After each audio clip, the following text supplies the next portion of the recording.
Tuondokeni jamani. Tuondokeni. La ya usafi, nyumba isafishwe asubuhi. Sio saa ngapi? Sio sasa hivi saa 4. Tumwache huyu bibi leo na vitumbua vyake. Bibi mwa bye bye tata. Quiet. Bibi quiet. Tunaondoka.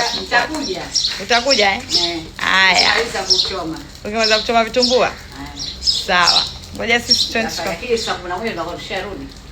Bibi mbona unanipangia? Hamtoki leo.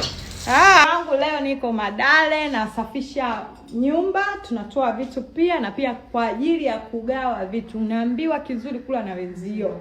Unaelewa tuna maviatu mengi, tuna manguo, tuna masofa, tuna mavitanda. Mimi nataka leo nigawe vitu kwa marafiki zangu, ndugu zangu wa karibu.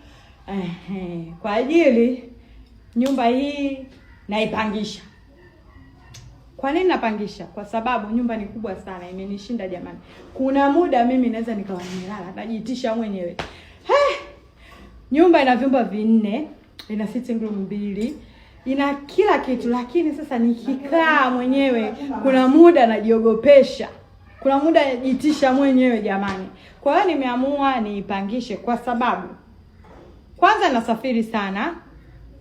Nasafiri naenda zangu, kwa mfano nikisafiri nakaa miezi 2.